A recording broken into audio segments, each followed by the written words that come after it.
All right, hi everyone. This is Dylan Teggart for the latest episode of 360 Insights HR Tech Chat. Today I am joined with Geoffrey Roche. He's the son of a nurse, a healthcare expert, a diversity advocate, and a champion for transforming health equity. He's currently serving as the Director of Workforce Development at Siemens Healthineers. He has an amazing professional career with over 16 years of hospital and higher education leadership, and he was nominated to the Forbes Business Council for his work. So, Geoffrey, thank you for joining us today. So good to be here, Dylan. Thank you. And I know you have a lot of experience in leadership and workforce transformation, especially in the healthcare space. But do you mind telling people a little bit about yourself before we dive into that? Yeah, absolutely. Yeah, so obviously started my career in hospital administration, spent over a decade at a regional healthcare system in Pennsylvania. Really during that time, had the privilege to serve and be mentored by our nurse CEO. And our CEO obviously was a great, not just leader, but also somebody that put me on a phenomenal path to grow, learn, and further really evolve as a leader. And so I had the great fortune of leading numerous departments there and being very involved in all aspects of strategy. Also very involved in culture within the organization, partnered with HR during my time there to launch a whole new employee engagement initiative and a whole new mission, vision, values as an organization. And then actually moved into higher education leadership on two different institutions on the cabinet, serving with the president to do similar work in higher education and now obviously serve at Siemens in a leadership role, all focused on workforce development, which is very much focused on how do we build the next generation healthcare workforce and do it in a more sustainable factor. Yes. Well, speaking of leadership, I feel like you can speak to this quite well. What are the things that stick out to your minds as like the primary trends throughout your, tenure as being a leader or, kind of studying leadership essentially? And what do you feel like are kind of have become the pillars of your leadership strategy? Yeah. It's really interesting, right? I mean, when you study leadership and you really take a look at where we are today, there's so much there in between. And so obviously, personally and professionally, I'm actually in a doctorate program right now in leadership. Really, and I'll tell you exactly why. I firmly believe that we have really missed the mark when it comes to organizational leadership. In my experience in healthcare, higher education, and certainly as well now on the corporate side, we really are missing the mark when it comes to truly caring for our people. Ultimately, leadership is a responsibility, but leadership, like other aspects of organizational culture, have to continue to be continuously learning, continuously growing. And I'm concerned that when we look at the trends of retention and look at the trends of the Great Resignation, most of the data, when you really study it, study after study, reports and points to the fact that people are leaving organizations because of their managers, because of their leaders. They're not leaving because of a disconnect to mission, vision, values. They're leaving, because they work for a leader that doesn't care for them, doesn't respect them, doesn't demonstrate compassion, empathy, doesn't give them an opportunity for career and economic mobility. And so when people ask me, what do you think is the prescription for it? It's really simple. We need to go back to the basics of why we lead, and it's to help and care for our flock. And our flock are our people. They're our team. And so I specifically on LinkedIn and in the work I do, believe very strongly that we need to lead with our heart. One of the reasons I use the hashtag on LinkedIn, Heart Leader, is that I do believe when we lead with our heart, not only can we meaningfully and authentically connect with another person, but that when we lead and lead them, we are working to bring them along with us on that journey. And that journey may mean we have to hold them accountable, but we do it with love. We do it with a heart. And so I firmly believe we have to get more leaders that care for people genuinely and want to help them be not only the best that they can be, but ultimately help them be successful in the organization and impactful in the work that they do. Yeah, I think the part about why people leave their job being about poor leadership is very, very much hitting the nail on the head. And I do feel like there's a bit of I think part of that great resignation, and correct me if I'm wrong, was partly because I feel like people really realize that, like, yes, their leaders, direct leaders, didn't care about them, but maybe the larger organization doesn't really care about them at all. And I guess that can be fine if, a job, your work is just a job to you, but some people want more than that. And I think I heard a talk recently about how, as religion and other things we do outside of work have become a smaller part of, like, the American life and or Western lifestyle, people are looking to work for that culture, that, like, community. And how do you feel like you can couple these two things, be a good leader, but while having a sense of community, while fighting that kind of feeling that that people have, that maybe that they're disposable in their role? And how do you change that culture? Yeah.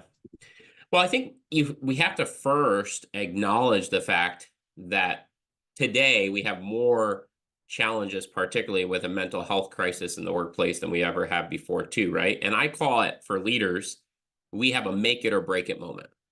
Every day, every interaction, every conversation we're in, whether virtual, hybrid, in person, remote, email, phone call, meeting, conference call, it's a make it or break it moment. We either have the opportunity to make it for our colleagues or break it for our colleagues. That's the real reality of where we sit today. And we see it every day. Unfortunately, we're seeing it more and more, particularly in healthcare, which is the space I've spent the majority of my career. We're seeing it at record amounts of burnout, but ultimately burnout that's leading to causes of death.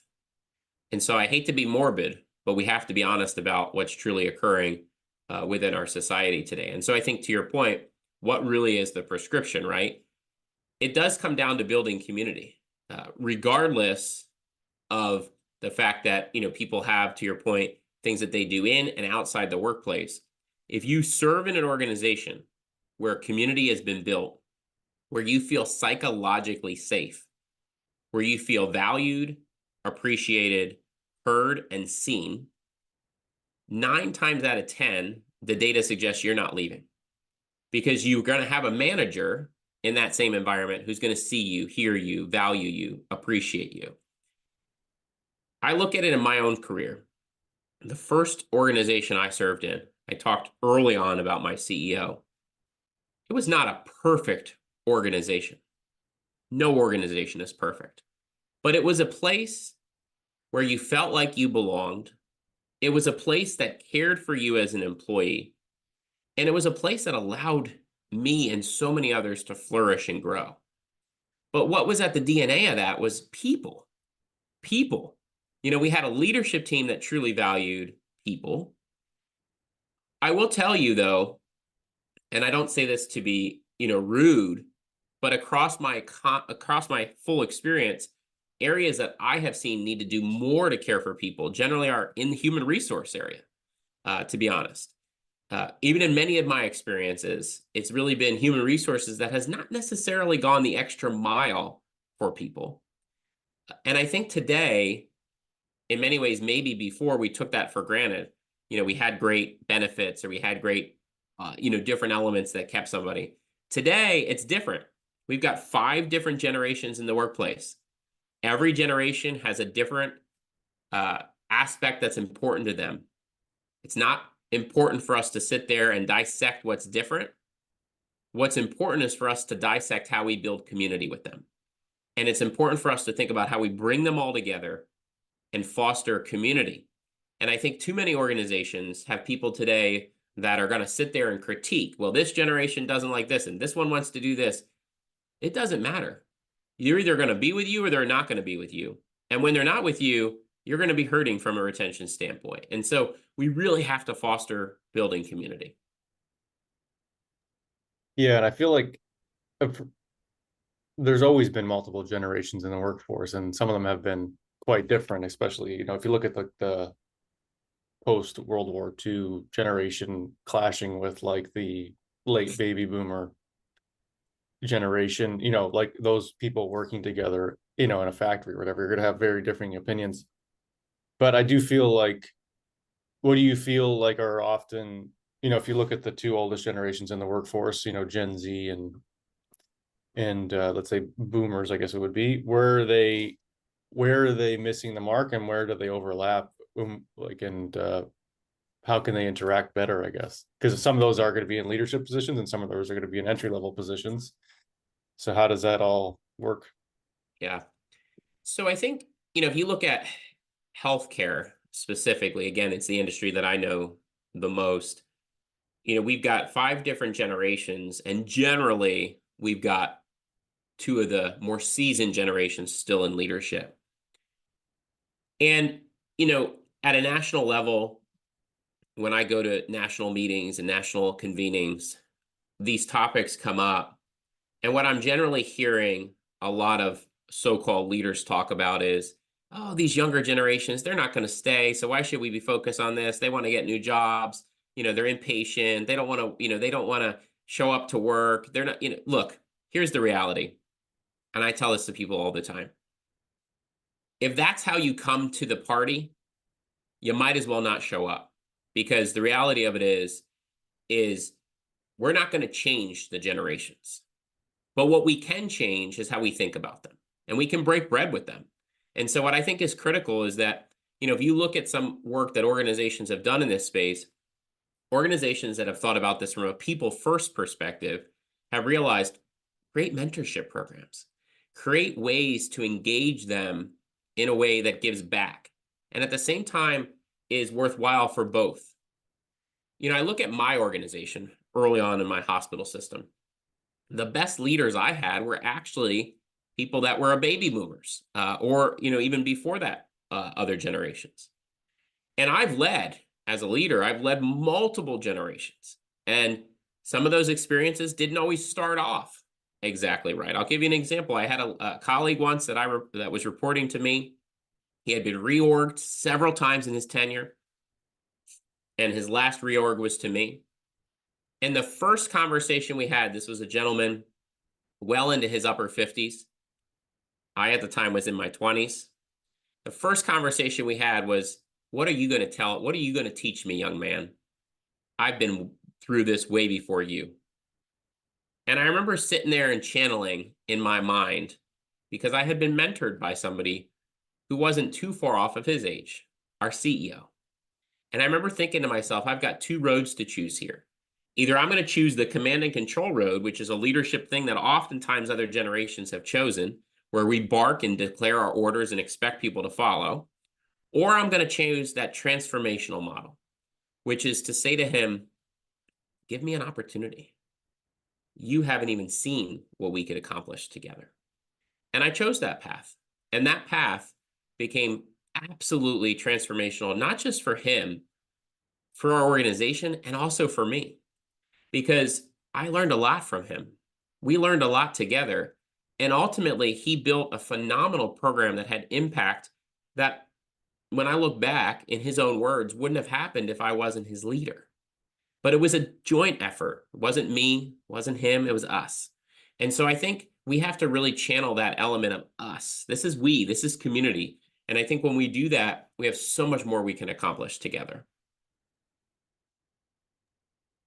Yeah, that makes a ton of sense. I think the mentorship part is important just because it creates a common ground. And, there's obviously some knowledge. You don't want to lose that knowledge that someone who's worked a job for 20, 30 years has, because why not just kickstart the career of someone, younger than you if you can. In terms of, I mean, in our previous talk, you said younger generations want organizations to invest in them. Do you think this could be one of those bridges? Like, if the investment does come from their peers and through mentorship, or do you think that means more of a overarching organizational thing, like better benefits and stuff like that? No, I think it's everything in all of the above, right? Because, I mean, the reality of it is, yes, we've seen data in various reports, including a report that Guild put out in the healthcare space not too long ago, that, generally, and it's not just the younger generations, it's across the board. People want to be invested in. In fact, the McKinsey report that just came out, I think it's an eye-opener should be, that specifically surveyed, Fortune 500 companies and indicated that organizations that don't invest in learning and development have a 22% reduction in productivity. And ultimately, in that amount of lost productivity, it's over $116 million to an organization. That's an eye opener. Learning and development should be a top priority in every organization, regardless of size. Learning and development should be viewed as a strategic transformation opportunity for every single employee. If we truly develop a personal development plan for every employee, regardless of title, regardless of role, we will not only retain them, we will grow them. And when we grow them, they support our patients, they support our customers. And ultimately, we create a harmonious community that is going to have some of the best culture that you could expect. And so I think it's formal education, but it's also those aspects of skills-based learning, mentorship, empowering, teamwork sessions, workshops, you name it. But what it has to be, and this is what the McKinsey study suggested, and I agree with it, is it has to be personal and it has to be adaptive. Meaning it can't just be this cookie cutter approach. It has to be tailored to meet a specific need, and it needs to also be reflective of the needs of that individual. That's how we achieve career mobility and certainly economic mobility. And I think when you do that, when you are a leader and you provide that opportunity to your employees, imagine the impact that they face and they feel. They see you truly caring for them. I look at it in my days. When I was a director in my healthcare system, in order for me to maintain my directorship, I had to earn a master's degree. That was what it was. There was a point in time where I started and I was like, I can't do this. I just couldn't. I was getting married. I just didn't think it was something I really wanted to do, even though I knew in my heart I did.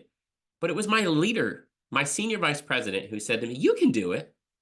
And then he said to me, you're going to leave meetings early in the workday to get to that class because I want you to do it. Not only because we're going to pay for it, but because I know it will be transformational for you. And with that support, that encouragement, I did it.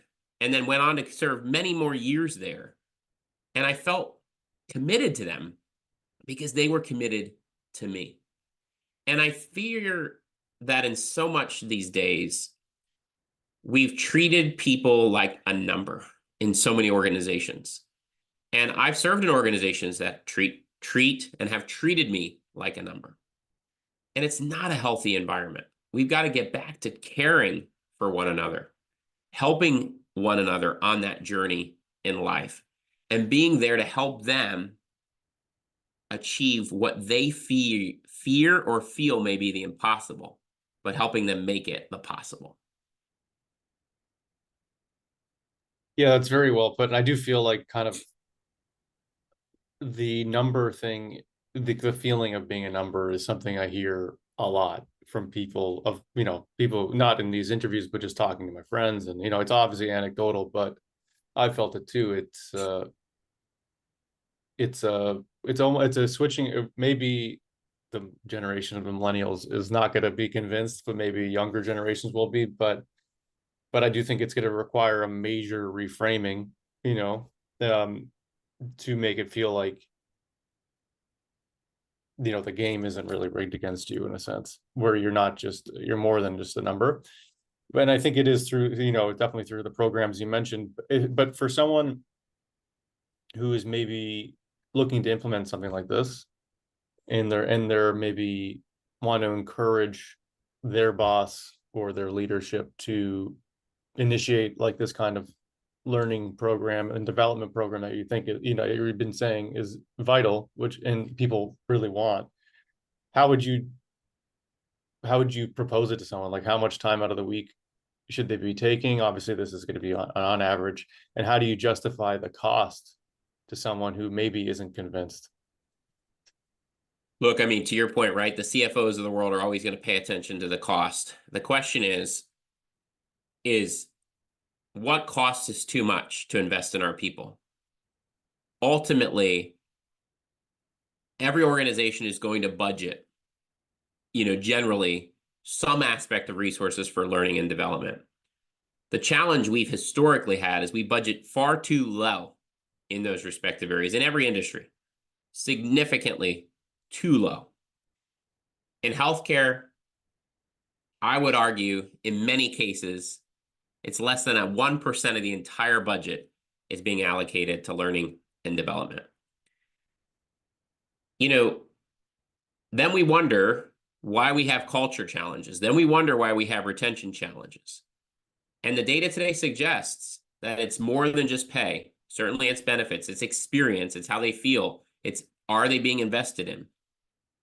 I'm also not here to suggest that just investing in learning and development is going to fix retention.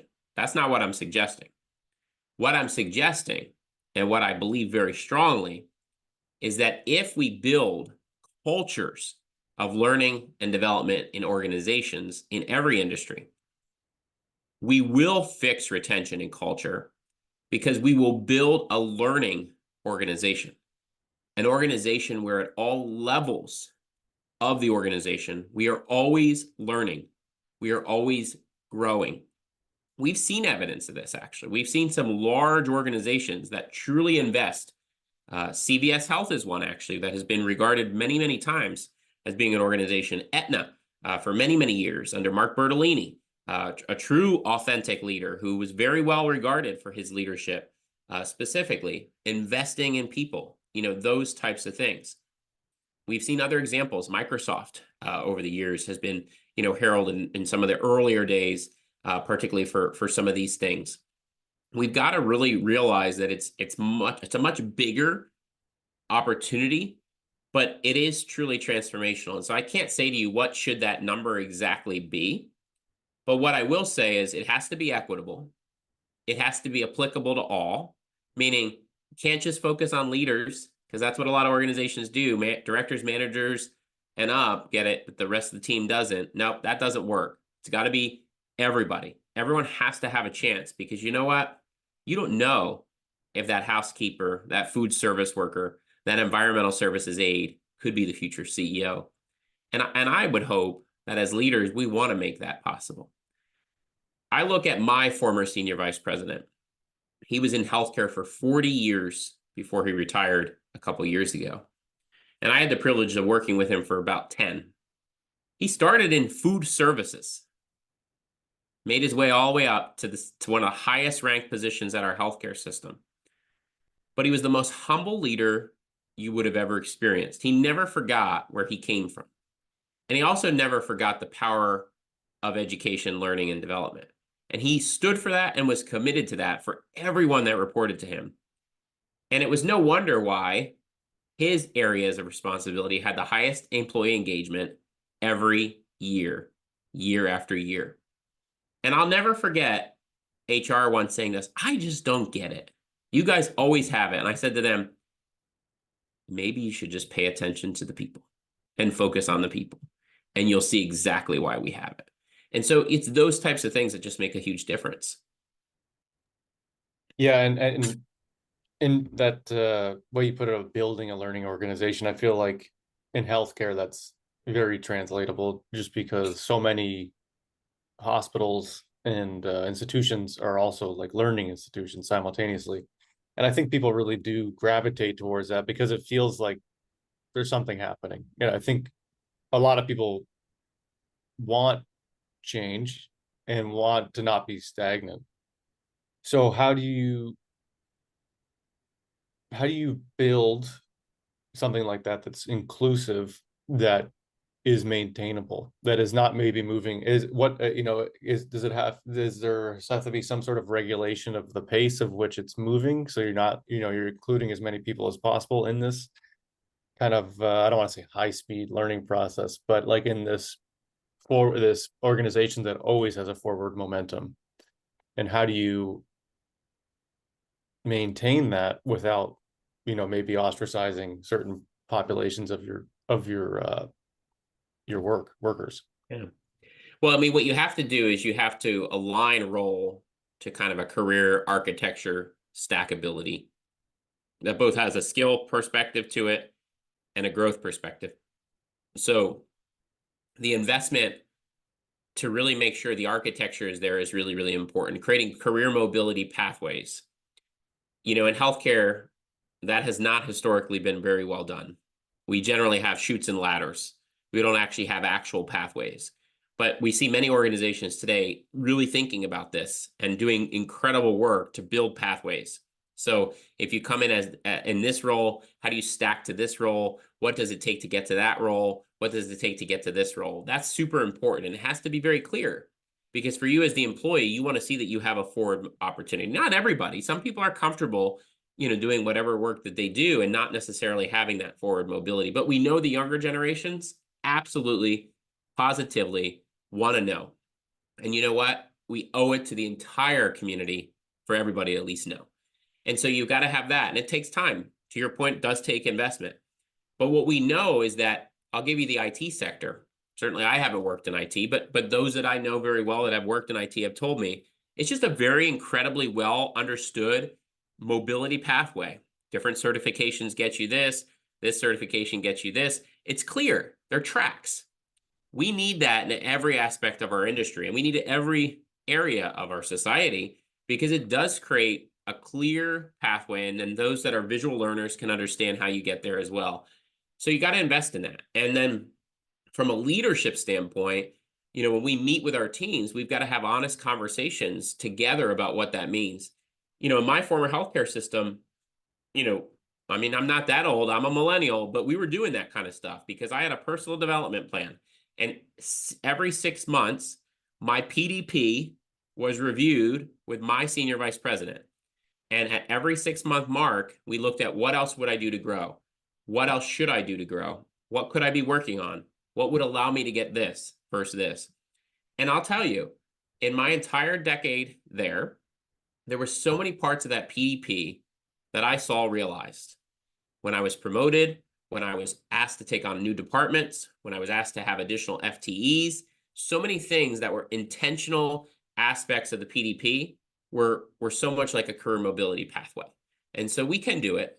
We just have to be intentional.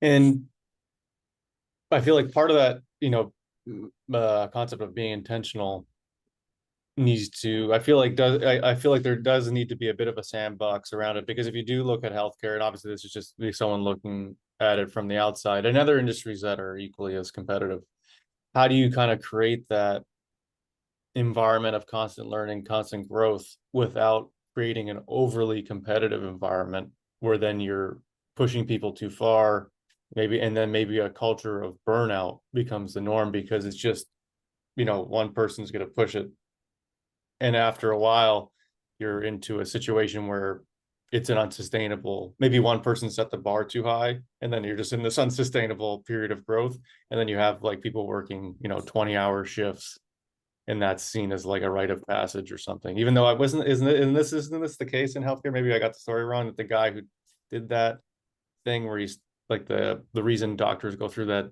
24-hour shift or whatever was from this old practice, but the guy who did it was on cocaine or something all the time. Is that true? Like during their residency training, like the doctor who did it, maybe it's just a folklore I've heard from people, but I can't speak to that as specific story. Look, I think I'm the first to say that from a healthcare perspective, the current system, there's no shock to me that we have burnout the way we do, because we've set up inefficient ways of caring for patients. We have technology that hasn't actually been validated by our clinicians that are actually using it to deliver care, and yet they're expected to, and then they've got how many different patients to take care of. And I'm speaking about our electronic medical records and other aspects like that. I think, to your point, when you set up a learning culture, you certainly have to be very sensitive and aware to the fact that it's not to set up a competitive culture. Yes, you're going to have people that are competitive in nature, but I just can't say that I have seen that in my experience when I've served in learning organizations, that I've seen the competitiveness necessarily. And when you do, there's what I consider to be appropriate guardrails to rein that in, because ultimately it's not the goal of a learning organization. The goal of a learning organization, which is why it's really important in healthcare, is for everyone to continuously be learning and growing so that we deliver the best care to our patients and also take care of ourselves in that process. Quality, patient safety, excellence, all those types of things. And I think, what you're speaking to is, look, we have a lot of work to do on the medical side of this, without question. We have a lot of systems that are just not going to help us to address issues like burnout and culture today. But there's some great work occurring, and I'm confident that as time goes on, we're starting to see a stronger recognition.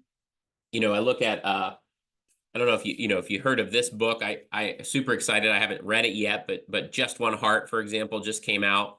This is written by a phenomenal physician friend, Dr. Jonathan Fisher.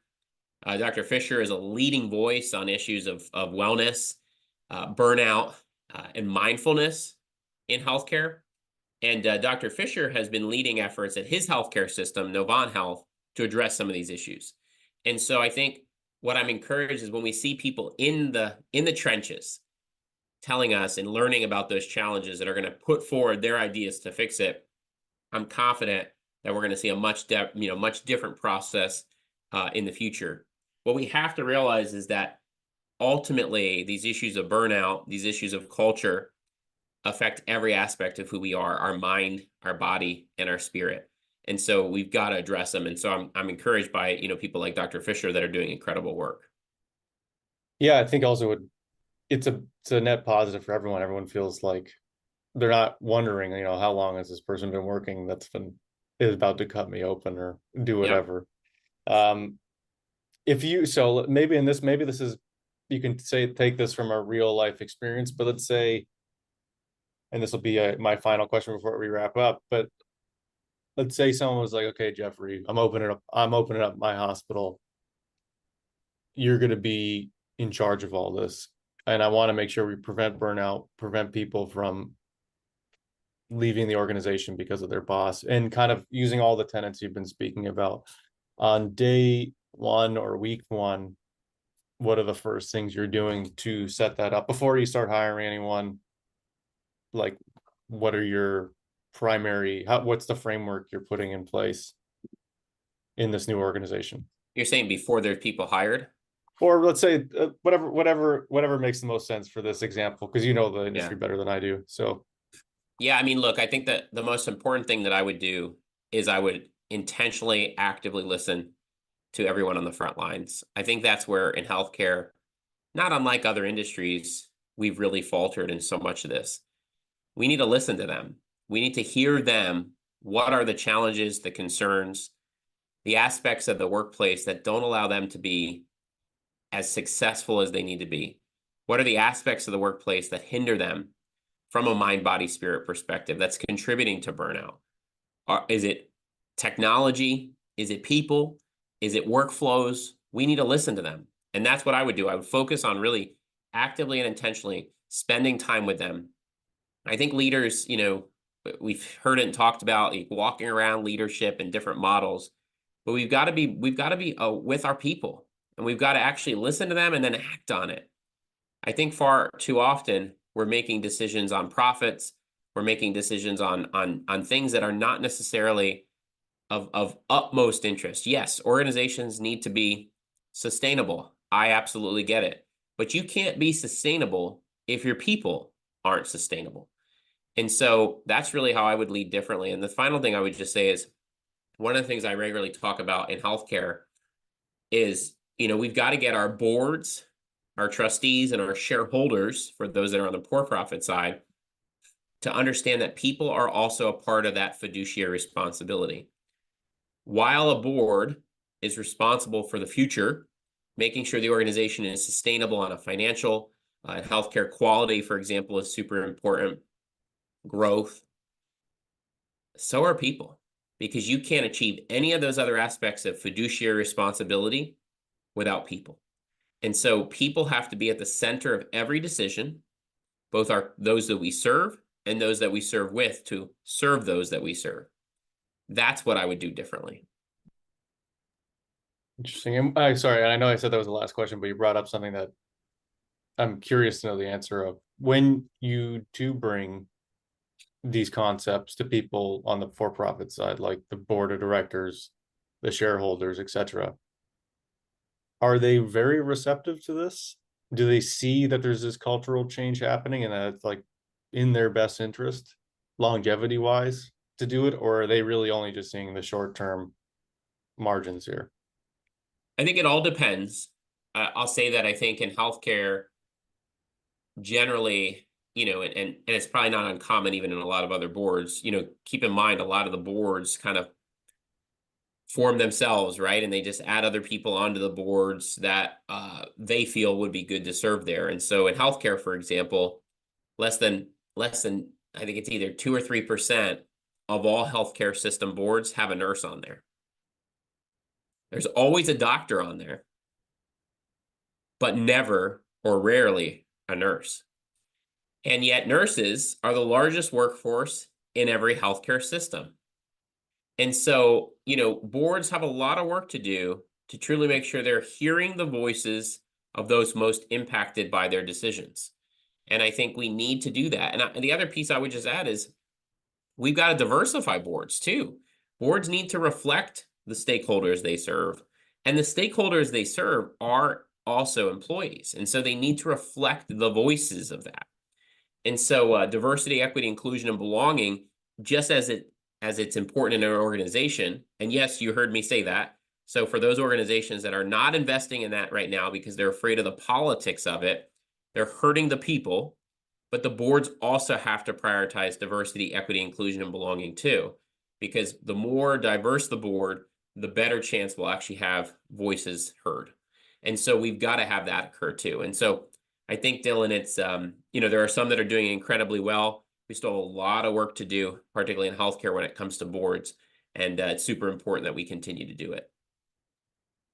Yeah, very well said. I do feel like that is the last bastion of all this change. I feel like everyone below it is like, let's go, we're ready to change. Like we all are feeling this, but it's this small, well, I guess it's, a bigger issue in society, but it's a small little line of people kind of that are still resistant to it. But it's good to hear that there is some change coming.